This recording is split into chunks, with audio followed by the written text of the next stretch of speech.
everyone, my name is Colin Ridgway. If you didn't know that, Why are you here? today I'm going to be doing something I don't do often, and it's talk about an earthquake. Today we're going to be talking about the San Francisco earthquake of 1906, which does not have a shorter name to it, which sucks, because anytime I have to mention it, it's going to take a really long time to say it. So that's fun. The San Francisco earthquake of 1906 occurred on April 18th, get this, 1906, starting at around 5 in the morning, which usually when you expect an earthquake, it's probably like midday. So probably not the best alarm clock to have is an earthquake, especially with the other stuff going on during that earthquake. We'll get to that. Now, usually when you're talking about any earthquake, you'd be like, well, it started at this point, and that's the epicenter, at least on the surface level. We could talk about the focus, but sometimes people don't know that stuff. Especially in a case like this, when this was 1906, and not even the Richter scale was invented because it wouldn't be invented for another 28 years. So, when it comes to like the epicenter and the magnitude, no one really has any definitive numbers about how they went, so it's really just theorizing and basing off of reports and events from the time. So there are some numbers people can't agree on, but it's, up for debate for a lot of these. Let's go back to the epicenter real quick. Originally, it was thought to occur in Olema, in the Point Reyes area of Marin County. However, later research in the 1960s showed that it probably occurred more so offshore of the Golden Gate Bridge. And there's been some more analysis in recent years that have showed it probably was in a different area offshore. But most people agree that it was in an offshore area due to the occurrences of tsunamis. And no, it wasn't like, the tsunamis that could eat towns for breakfast or anything like that. It was like barely just high up tsunami, basically just really big waves, nothing super extreme. Now, as we all know with earthquakes, they occur because of tectonic plate movement. And with the North American plate, the boundaries are pretty much mainly in California, especially in the central area, which, kind of close to San Francisco. Not sure if you know that, there's a reason the San Andreas Fault is kind of right there. And that, of course, is the fault that pretty much, incited the entire earthquake in general. Of course, the epicenter was a bit the other way, but yeah.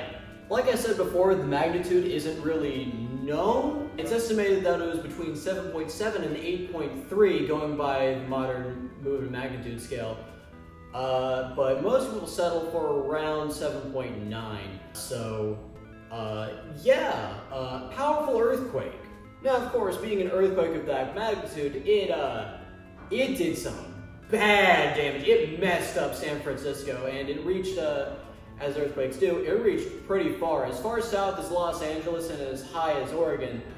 And it messed up other cities besides San Francisco, mainly San Jose and Santa Rosa. Santa Rosa specifically I mentioned because apparently all of downtown disappeared. Now, of course, the earthquake messed everyone up pretty bad. Going back to talking about San Francisco, of course, buildings were destroyed, they completely collapsed. Actually, the original Golden Gate Bridge collapsed and had to be rebuilt after that, which, Jesus. Believe it or not, the earthquake isn't actually what did most of the damage. Because, no, it was not a mudslide, and no, it was not the tsunami that I mentioned earlier, 3 inches taller than nothing. No, it was the fires that occur. Fire this way, fire that way. There was fire everywhere in San Francisco, and the fire got so out of control, it was so bad that it was actually estimated that the fires caused 90% of the damage to San Francisco. I'm not kidding. That is a real statistic, and that's terrifying. Now you're probably asking yourself something, and it's just, how did this earthquake cause a major fire, out of control fire, to destroy San Francisco? And it's because it's a man-made city. It's built out of, a lot of buildings are still made out of wood, and of course there's oil lamps still being used, there are light bulbs, which very flammable, and a lot of oil elements that were being used. Basically just a lot of things that used oil, which, as you know, oil lights up very easily. So just all of those elements and all this shaking going on and, collision and just a bunch of destruction kind of caused a lot of fire fires to start making San Francisco into one nice big campfire. Just, sit by a little log, poke a big stick at it, and then you realize that a lot of people are dying. In fact, it was counted early on that around 375 to 500 people were dead, which is bad, but not as bad as one might think.